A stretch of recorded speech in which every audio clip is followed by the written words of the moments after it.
वृंदावन में कहीं भौरे गुंजार कर रहे हैं, कहीं झुंड के झुंड हरिण चौकड़ी भर रहे हैं, कहीं मयूर नृत्य कर रहे हैं, सुंदर सुंदर पक्षी चहक रहे हैं, कहीं बड़े सुंदर झरने झर रहे हैं। जैसे महात्माओं का हृदय स्वच्छ होता है, ऐसे यहाँ के कुंड और सरोवर परम निर्मल हैं। उनमें खिले हुए कमलों के सौरभ से सुवासित होकर शीतल मंद सुगंध वायु श्री वृंदावन की सेवा कर रही है। बड़ा ही मनोहर वन देखकर भगवान ने मन ही मन विहार करने का संकल्प किया।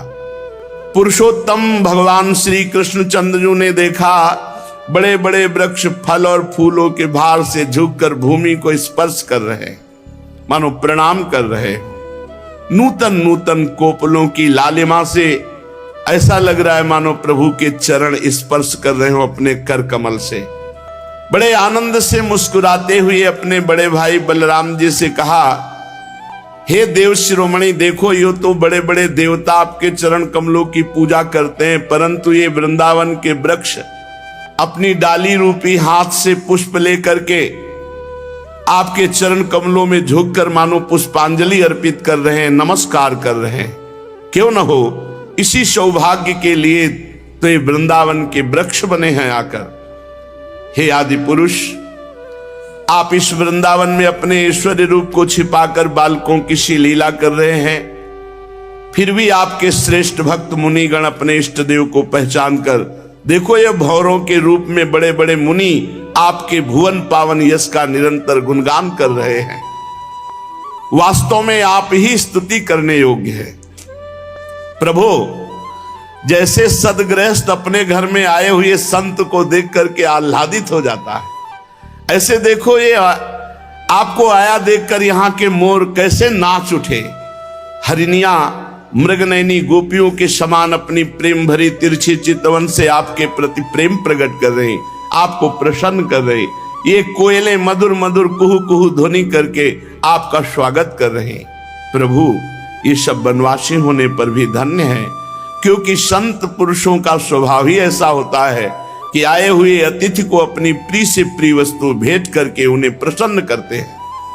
प्रभु, ये वृंदावन की भूमि धन्य हो गई, क्योंकि आपके चरण स्पर्श प्राप्त हुए।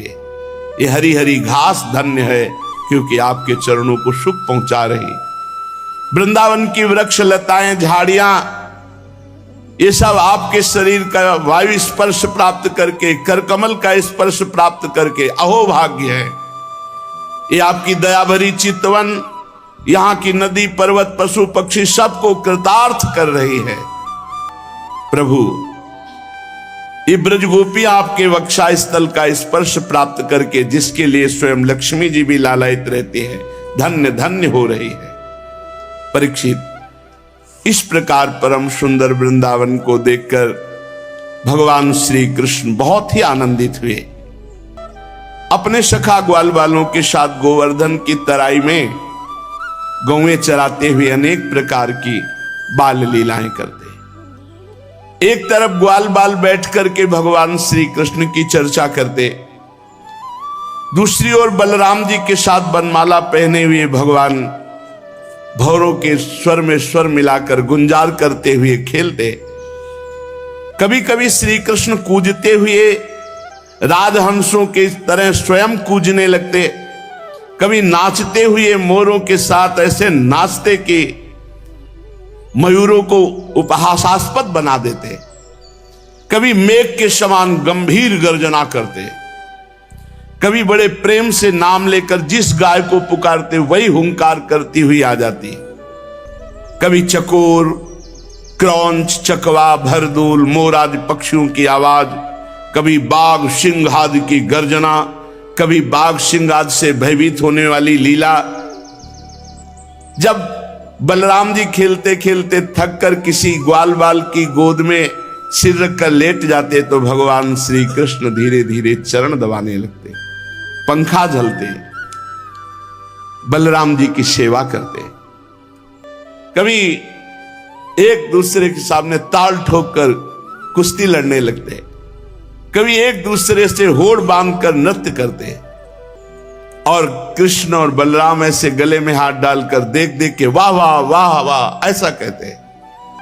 जब कुश्ती लड़ते लड़ते थक जाते तो वृक्ष के नीचे कोमल पल्लवों की शैया पर ग्वाल बाल की गोद में सिर रखकर श्री कृष्ण बलराम लेट जाते और मूर्तिमान पुण्यात्मा ग्वाल बाल भगवान श्री कृष्ण के चरण चापने लगते, अंगोछियों से हवा करते।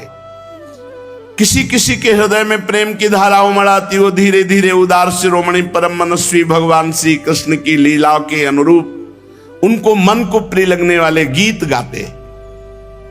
अपनी योग माया से ईश्वरी को छिपाए हुए अनंत ब्रह्मांडों का स्वामी ग्वाल बालों के बीच में ऐसे सुख बरसा रहा है। ऐसी लीला करते मानो ठीक कोई मनुष्य बालक ग्वाल बाल ही हो। स्वयं भगवती लक्ष्मी जिनके चरण सेवा में संलग्न रहती है, इन ग्रामीण बालकों को उन्हीं चरणों के चापने का सौभाग्य मिलता है और भगवान उनके साथ साधारण बालक की तरह खेल खेलते। पर कभी कभी उनकी ऐश्वर्यमयी भागवतिक लीलाएं प्रकट हो जाती।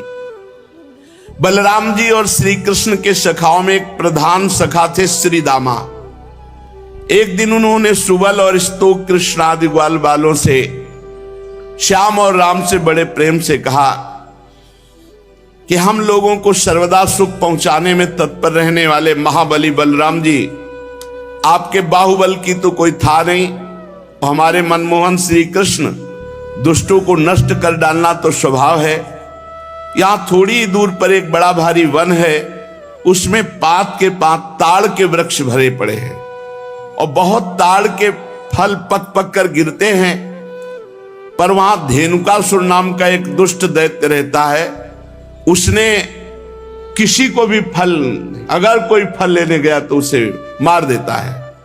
भैया बलराम जी, भैया श्री कृष्ण, वो दैत्य गधे के रूप में रहता, स्वयं बड़ा बलवान और बहुत से गधे उसके साथी हैं जो दैत्य हैं, गधे के रूप में रहते।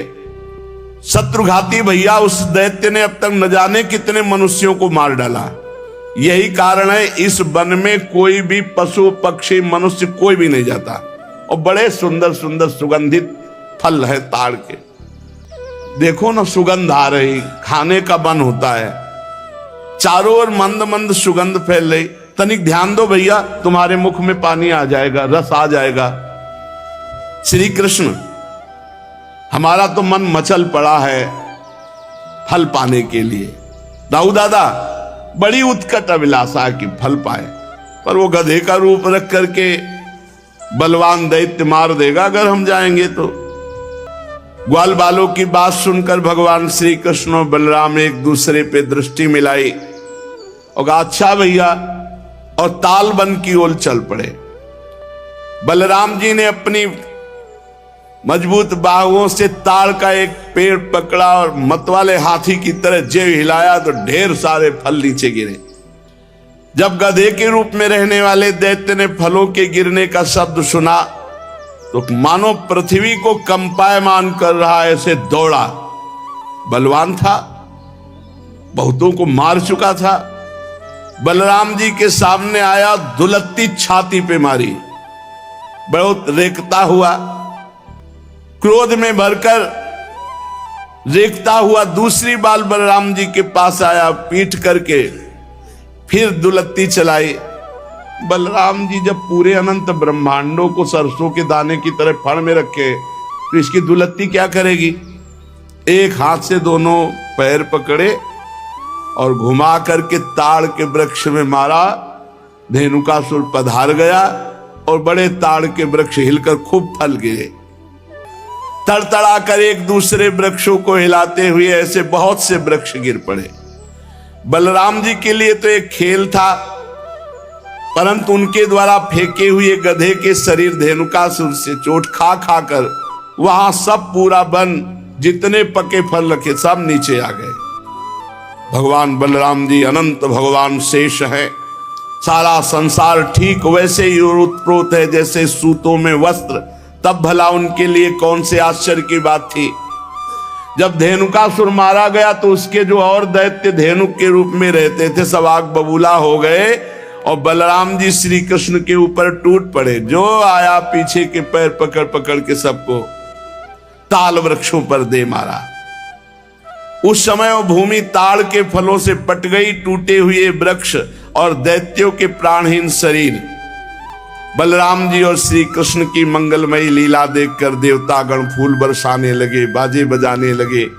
धेनुकासुर मारा गया, उसके अनुयायी मारे गए। अब तो सब ब्रजवासी गोप बालक और गोपजन खूब सुंदर मीठे मीठे ताड़ के फल पाए। इसके बाद कमल दल लोचन भगवान श्री कृष्ण बड़े भाई बलराम जी के साथ ब्रज में आए। उस समय उनके साथी ग्वाल बाल उनके पीछे पीछे उनकी स्तुति करते जाते। क्यों न हो, भगवान की लीलाओं का गायन और भगवान की लीलाओं का श्रवण सबसे जल्दी निष्पाप करता है। निष्पाप करने वाला सबसे बड़ा तीर्थ है भगवान की लीला कथा श्रवण और गायन। जिस समय पीछे पीछे ग्वाल बाल यश गान करते चल रहे आगे भगवान श्री कृष्ण, उस समय भगवान श्री कृष्ण की घुंघराली अलकावली गौओं के खुरों से उड़ उड़ करके रज, माथे पर अलकावली पर, सिर पर मोर पंख का मुकुट और केश पास में सुंदर जंगली पुष्प सखाओं ने गूथे, नेत्रों में मधुर चितवन, मुख पर मनोहर मुस्कान और मधुर मधुर मुरली बजाते हुए ग्वाल बालों के साथ ब्रज में प्रवेश कर रहे। गोपियां भाग करके मार्ग में खड़ी हो जाती, दिन भर इंतजार करती, शाम के जब देखती कि नेत्रों को जीवन दान देने वाले श्री कृष्ण आ रहे हैं। गोपियों ने अपने नेत्र रूपी भ्रमरों से भगवान के मुखारविंद का मकरंद रस पान करके दिन भर के विरह की जलन शांत की। भगवान ने भी उनकी तरफ प्रेम भरी चितवन से उनको सुख प्रदान किया। यशोदा मैया रोहिणी जी का हृदय वात्सल्य स्नेह से उमड़ रहा था। उन्होंने बलराम जी और भगवान श्याम सुंदर के घर पहुंचते ही इच्छा अनुसार उनको स्नान कराया, वस्त्र पहनाया, फिर खिलाया पिलाया। दोनों भाइयों ने माताओं का परोसा हुआ स्वादिष्ट अन्न भोजन किया। इसके बाद बड़े लाड़ प्यार से दुलार करके यशोदा और रोहिणी जी ने उन्हें सुंदर सैया पर सुलाया। भगवान श्री कृष्ण इस प्रकार वृंदावन में अनेकों लीलाएं करते। एक दिन अपने सखा ग्वाल बालों के साथ यमुना तट पर गए। उस दिन बलराम जी साथ नहीं गए थे। जब कोई विशेष लीला करनी होती थी तो बलराम जी को किसी न किसी बहाने से भगवान रोक देते थे। और दूसरी बात, ये भैया जी हैं, कद्रू के बड़े पुत्र हैं अनंत शेष भगवान, और उनके पुत्रों में है ये कालिया नाग भी। तो उस दिन बलराम जी को साथ नहीं लाए। जेठ महीना, गर्मी बहुत, अब अत्यंत प्यासे हो गए सब बछड़े गौएं सखा, और किसी को ध्यान नहीं रहा। काली दह में सबने पानी पिया, बछड़ों ने, सखाओं ने, गौएं गोपों ने, पीते ही सब मर गए। इतना जहरीला सांप था कि वो कुंड का कुंड पूरा यमुना जी का जहरीला था। यही अपने घर की बात है, काली दह। भगवान ने देखा कि ये तो बहुत गलत हो गया, हमारे सब परिकर तो पधार गए। कितनी बार पधार गए। हाँ देखो, आगासुर में, बकासुर में भगवान श्री कृष्ण चंद्रजू ने अपनी अमृत बरसाने वाली दृष्टि से तत्काल जीवित कर दिया। किसी को ऐसा अनुभव ही नहीं हुआ कि हम मर गए थे। सबको चेतना आई, आश्चर्यचकित होकर एक दूसरे को देख रहे, पर ऐसा नहीं पता कि श्री कृष्ण चंद्रजू की अमृत दृष्टि से हम जीवित हुए हैं। हम लोग तो विषैला जल पी जाने के कारण मर चुके थे। भगवान श्री कृष्ण चंद्रजू ने हमें जिला। भगवान की ऐसी लीला है, वो जनाना ना चाहे तो कोई जान नहीं सकता है। भगवान ने देखा कि ये महाविषधर कालिया यमुना जी के हमारे लीला स्थली को ये तो बहुत अशुद्ध कर दिया है, अब ना कोई आचमन कर सकता है। इतना जहरीला जल था कि ऊपर से कोई पक्षी उड़े तो उसकी भाप से मरकर उसी में गिर पड़े। ब्रह्मन भगवान श्री कृष्ण ने यमुना जी के अगाध जल में किस प्रकार सर्प का दमन किया, और कालिया नाग जलचर जीव तो था नहीं, ऐसी दशा में अनेक युगों तक यहां वृंदावन में काली दह में क्यों रहा। ब्रह्म स्वरूप महात्मन भगवान अनंत हैं, वे अपनी लीला प्रकट करके स्वच्छंद विहार करते हैं। गोपाल रूप से उन्होंने जो उदार लीला की वो अमृत स्वरूप है, उसका श्रवण करके बहुत सुख मिलता है। आप कृपा करके ये रहस्य वर्णन करें, यहां वृंदावन में क्यों रह रहा था ये कालिया? और कालिया कोई सांप, कोई जलचर जीव तो है नहीं, बराबर जल में ही क्यों रह रहा था? तो श्री सुखदेव जी ने कहा, परीक्षित, यमुना जी में ये विशाल कुंड है। इस विशाल कुंड में कालिया ने अपना निवास स्थान बनाया। इतना विषधारी था कि काली दह का पूरा जल ऐसे उबाल मारता था, खौलता रहता था। यहां तक कि उसके ऊपर उड़ने वाले आकाश में जो पक्षी हैं वो भी झुलस कर गिर के मर जाया करते थे। और उसके विषैले जल की नन्ही नन्ही बूंदें जब वायु ले जाती तो वृक्ष भस्म हो जाते आसपास के। ऐसा जहरीला सांप, एक छोटी बूंद भी जहां पड़ जाए वहां आग लग जाए, ऐसा जहरीला। पशु पक्षी लता वृक्ष सब नष्ट हो रहे थे आसपास के। भगवान ने कहा, मेरी लीला विहार स्थली, इस दुष्ट का तो दमन करना ही पड़ेगा। जब उन्होंने देखा कि सांप का विष का वेग बड़ा प्रचंड भयंकर है, विष ही इसका महान बल है, और मेरी बिहार स्थली यमुना जी दूषित हो गई है, तो भगवान श्री कृष्ण ने खेल रचा।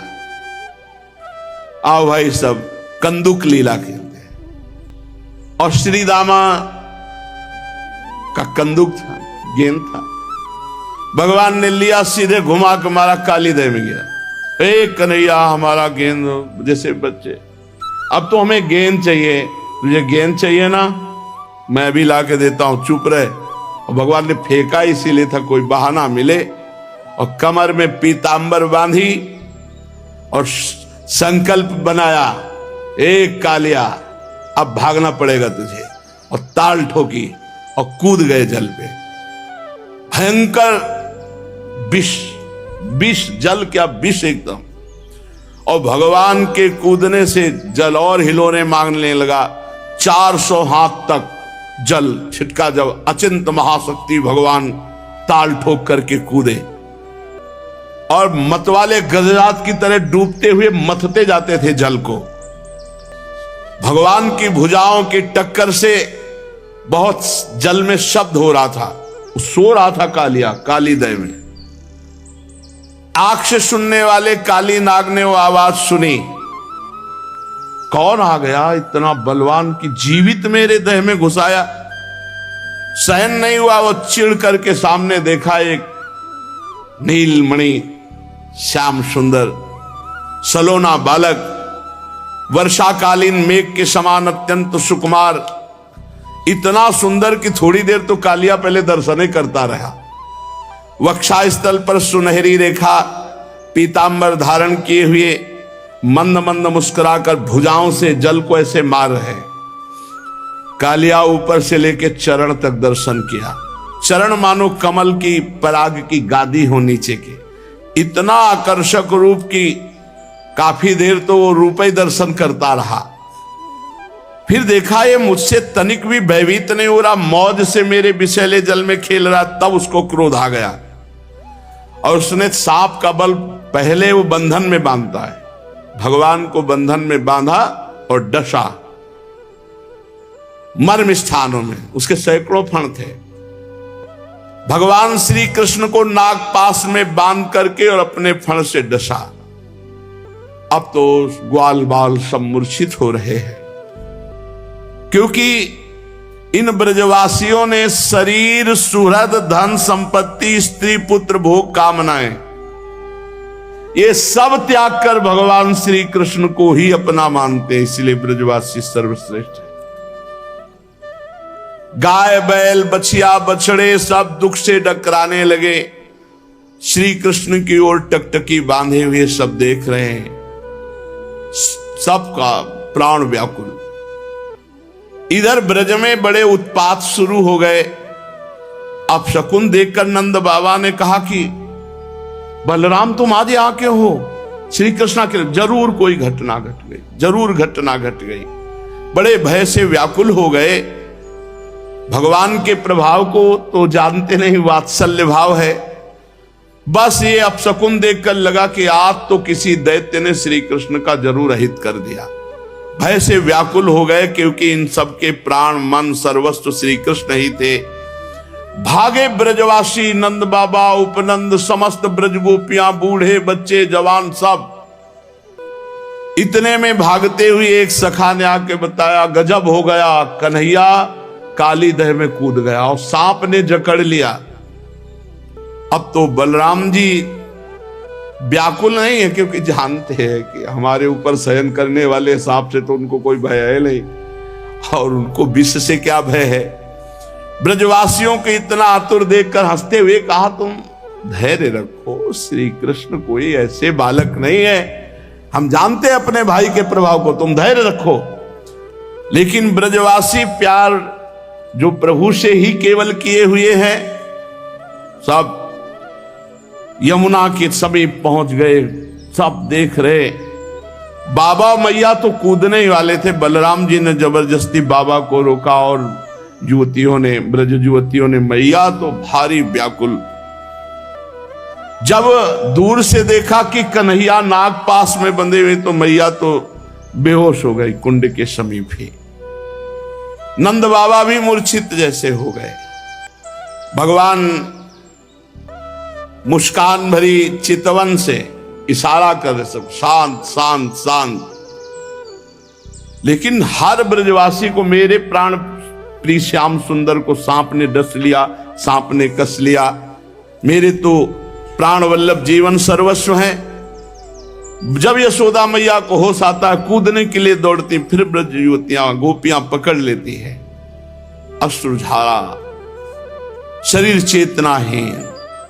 फिर ब्रज गोपियां कहती हैं कि सुनो, छठवें दिन पूतना को मारा था, आप बल तो याद करो, आपके लाला का कोई ऐसा बल नहीं कि सांप मार डालेगा। पर अधिकांश तो धीरज बंधाने वाले नहीं थे, सब मूर्छित पड़े हुए थे।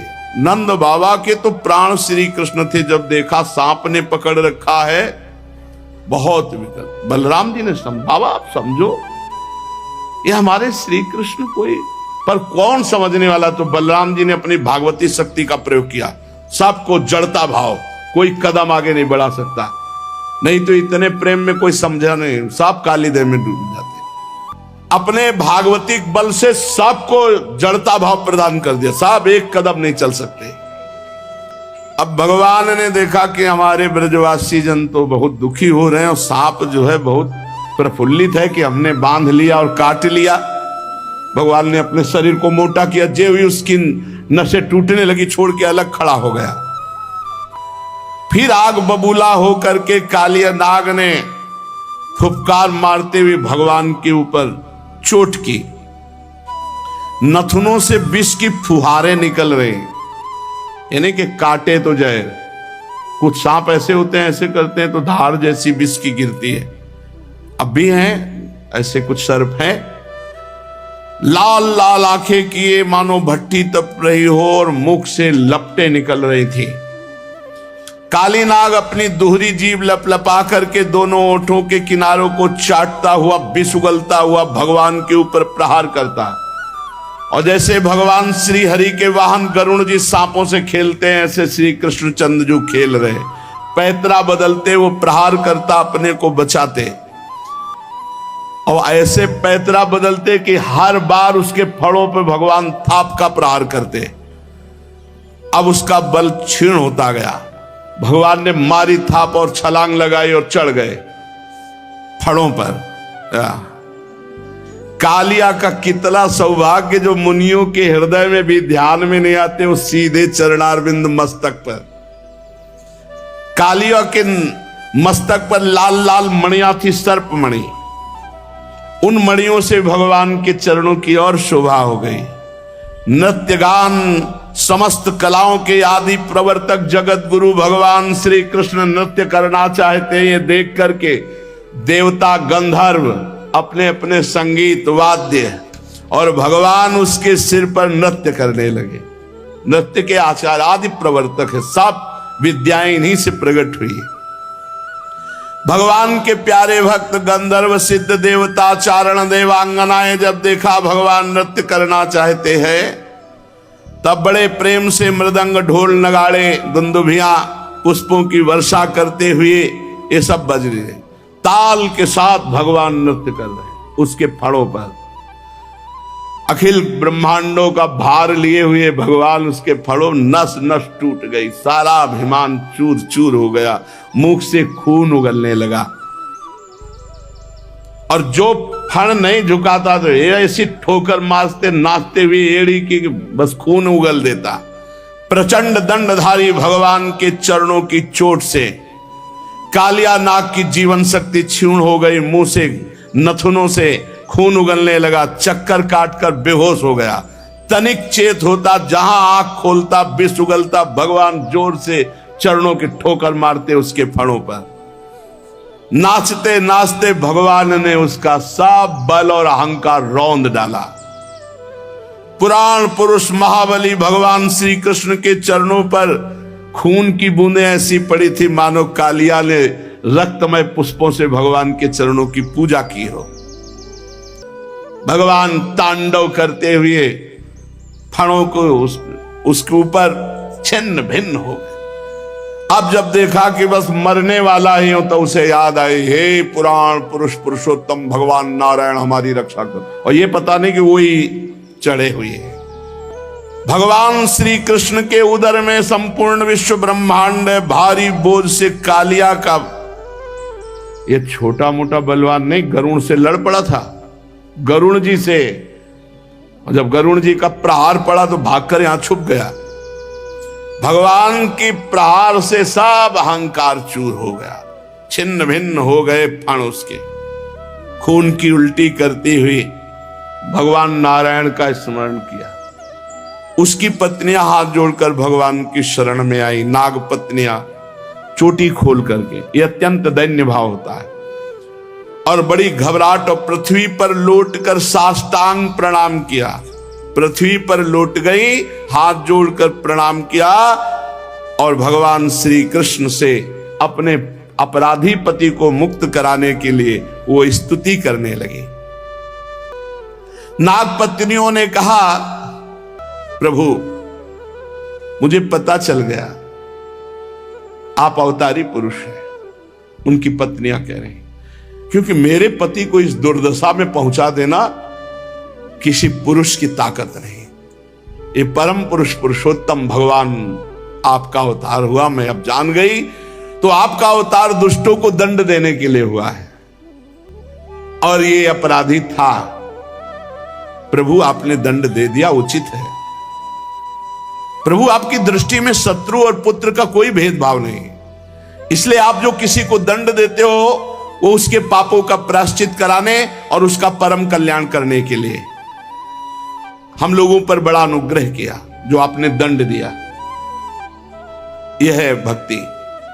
यह तो आपका कृपा प्रसाद है, क्योंकि आप जो दुष्टों को दंड देते हैं उससे उनके सारे पाप नष्ट हो जाते हैं। यह अपराधी है, इसमें तो कोई संशय नहीं प्रभु, क्योंकि अपराधी ना होता तो ये सर्प योनि को ही न प्राप्त होता। अपराधी तो है ही, इसलिए हम सच्चे हृदय से आपसे प्रार्थना करते हैं कि आप अपने क्रोध का त्याग करके अनुग्रह कीजिए। यद्यपि आपका क्रोध भी अनुग्रह ही है। प्रभु जरूर जरूर इस सर्प ने पूर्व जन्म में मान रहित होकर कोई बहुत बड़ी साधना आपकी की है, क्योंकि आपके चरणारविंद सीधे उसके माथे पे पड़ रहे, इससे बड़े और कौन तपस्वी हो सकता है। ये सब जीवों पर दया करते हुए कोई बहुत बड़ा भजन किया, धर्म किया, तभी तो आप संतुष्ट हुए हैं। आप सबके जीवन स्वरूप आप इसके माथे पे नृत्य कर रहे हैं, इससे बड़ा सौभाग्य क्या होगा। भगवान हम समझ नहीं पा रहे कि हम जैसों की कौन सी साधना हो सकती है और कौन सी साधना का फल हो सकता है कि आपकी चरण धूलि का स्पर्श पाने के लिए बड़े बड़े तपस्वी लालायित रहते हो। आपके चरणों को प्राप्त किया। कितनी चरण रज दुर्लभ है कि स्वयं अर्धांगिनी लक्ष्मी जी भी बहुत दिनों तक समस्त भोगों का त्याग कर नियमों का पालन करते हुए तपस्या की। प्रभु जो आपके भक्त हैं, चरण अनुरागी हैं, उनको ऐसा आनंद प्राप्त होता है कि वो स्वर्ग का राज्य नहीं चाहते, वो पृथ्वी की बादशाही नहीं चाहते, वो रसातल का राज्य नहीं चाहते, वो ब्रह्मा का पद नहीं चाहते, वो अणिमाद योग सिद्धियां नहीं चाहते, यहां तक कि जन्म मृत्यु से छुड़ाने वाले कैवल्य मोक्ष की भी इच्छा नहीं करते। स्वामी, ये नागराज तमोगुणी योनि में उत्पन्न हुआ है, अत्यंत क्रोधी है, फिर भी इसको आपकी परम पवित्र चरण रज प्राप्त हुई, जो दूसरों के लिए सर्वथा दुर्लभ है, जिसको प्राप्त करने की इच्छा मात्र से संसार चक्र में पड़े हुए जीव को संसार के वैभव संपत्ति की तो बात ही क्या, मोक्ष की भी प्राप्ति हो जाती है। प्रभु, हम आपको प्रणाम करते हैं। आप अनंत एवं अचिंत ईश्वर के नित्य निधि हैं। आप सबके अंतःकरण में विराजमान होने पर भी अनंत हैं। आप समस्त प्राणी और पदार्थों के आश्रय, सब पदार्थों के रूप में विद्यमान हैं। आप प्रकट से परे स्वयं परमात्मा हैं। हम आपको नमस्कार करते हैं। आप प्रभु सब प्रकार के ज्ञान के अनुभवों के खजाने हैं। आपकी महिमा अपार अनंत शक्ति है। आपका स्वरूप अपराकृत दिव्य चिदानंदमय है। प्राकृत गुणों एवं विकारों का आप कभी स्पर्श ही नहीं करते। आप ही ब्रह्म हैं। हे ब्रह्म स्वरूप श्री कृष्ण, हम आपको नमस्कार कर रहे हैं। आप प्रकृति में क्षोभ उत्पन्न करने वाले काल हैं, काल शक्ति के आश्रय हैं, काल के क्षण कल्पादि समस्त अवयवों के साक्षी हैं। आप विश्व रूप होते हुए इस विश्व से अलग भी हैं, दृष्टा भी हैं। आप इस विश्व को बनाने वाले निमित्त कारण हैं और आप इस विश्व के रूप में बनने वाले उपादान कारण भी है। विश्व बनाने वाले आप और विश्व के रूप में बनने वाले आप। प्रभु, आप पंचभूत, उनकी तन्मात्रा, इंद्रियां, प्राण, मन, बुद्धि, सबका खजाना चित्ते आप हैं। महिमा का गान करते हुए नाग पत्नियों ने भगवान से प्रार्थना की कि हमारे पति को क्षमा कर दिए। बड़े सुंदर शास्त्र के अनुभूत महापुरुषों के हृदय में जो वृत्तियां होती हैं, ये नाग पत्नियां बड़ी तपस्वी हैं, बड़ी भजनानंदी हैं, जो भगवान की ऐसी महिमा का गान करती हैं, क्योंकि इनको अनुभव है। तभी तो भगवत साक्षात्कार हुआ। जो इन जीवों को मारता है तो भगवान ने इनकी वृत्ति बनाई। अब जैसे बीछी है, उसको कहीं भी छू जाओगे तो डंक मारेगी। सांप है, उसके शरीर को कहीं भी टच हो जाएगा आपका तो फण मारेगा उसके, और हाथ पैर तो है नहीं। तो इन जीवों का स्वभाव बनाया है भगवान ने, लेकिन रहने की सबकी व्यवस्था है। ऐसा नहीं है कि तो जैसे खटमल है, मच्छर है, छिपकली है, बिच्छू है, सर्प है, भगवान ने इनका स्वभाव बनाया है। आप मनुष्य विवेक के द्वारा अपनी रक्षा करो। आप इनको मारो नहीं कि घर की छिपकली निकालो, मार, उनको मार के फेंक दिया, सांप देखा मार दिया, बिच्छू, ये मारने के लिए थोड़ी आदेश है। आपको मारने का अधिकार नहीं है। आप इनसे अपने आप को बचा लीजिए। भगवान ने उनकी ऐसी वृत्ति बना दी है। उनको ये थोड़ी महसूस होता है कि हमारी इस चेष्टा से दूसरे को कष्ट हो रहा है, उनको महसूस नहीं होता। किंतु मनुष्य को भगवान ने बुद्धि दी है, उसको पता है कि इसको कष्ट दे रहे हैं हम, तो इसलिए पशु, मृग, पंछी, सांप, मच्छर, जूं, खटमल, मक्खी, जितने भी जीव हैं, इनसे द्रोह मत करो, अपने को बचा लो। और जो इनसे द्रोह करता है, इनको मारता है, तो उसको फिर इस नरक की प्राप्ति होती है। इसका नाम है अंधकूप नरक। इस अंधकूप में छोड़ दिया गया। अब यहां बड़ी विषैली गैस है, अंधकार है, बस उसी में पाओ। जितने जीव मारे हैं ये सब वहीं मिलेंगे। अब वहां मार सकते नहीं, तो इतना काट रहे हैं, क्योंकि वो सब यमदूत हैं, भगवत पार्षद। वो मरने वाले तो है नहीं कि तुम्हारे मारने से मच्छर मर जाएगा। वहां बड़े बड़े मच्छर, सुई जैसे उनके मुंह, और अब वहीं अंधकार है और गैस है, सांस लेने में परेशानी, बहुत कष्ट। जो मनुष्य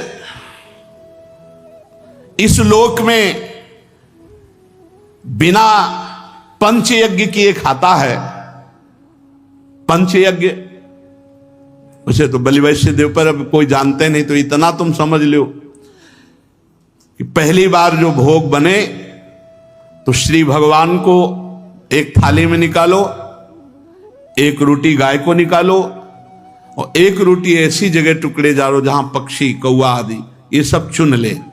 अगर भगवान को भोग लगा दिया है, गाय को रोटी निकाल दी है और आपने पक्षी आदि के लिए डाल दी है, फिर इसके बाद बाहर निकलकर दरवाजे में देखो कोई अतिथि तो नहीं, कोई भू। तो एक भगत बोल रहे थे कि तो और तो कोई दिखाई नहीं देता, संत जन तो अब दिखाई नहीं देते, घूमते ही नहीं है। ऐसा समय चल गया, घूमे तो मार डाले जाए, नहीं चल गया। देखो पाल घर में वहां वो घेर के मार डाले। अरे यार तुम पशु आदमियों को संत वेश में, अरे भैया वो कोई ऐसे तो है नहीं कि रात रात में अंतर ध्यान हो जाएंगे, उनको बंद कर लेते, फिर पुलिस से जानकारी लेते। बहुत समय विचित्र है। अभी कल परसों एक कह रहे थे बाबा जी, बाबा जी बनना खिलवाड़ समझते हो क्या? पाखंड करके पेट पालना तो बात अलग है, चाहे जैसे पूरे जीवन लड़ना है, पूरे जीवन लड़ना है। कोई छोटी मोटी बात समझते हो? केवल भोजन मिल गया, कपड़ा मिल गया, रहने को मिल गया, इसी से थोड़ी बाबागिरी होती है। अंदर के विकारों को सहन बहुत कठिन मार्ग है। भगवान की शरण में निर्वाह हो जाए, नहीं तो बहुत कठिन मार्ग है, बहुत।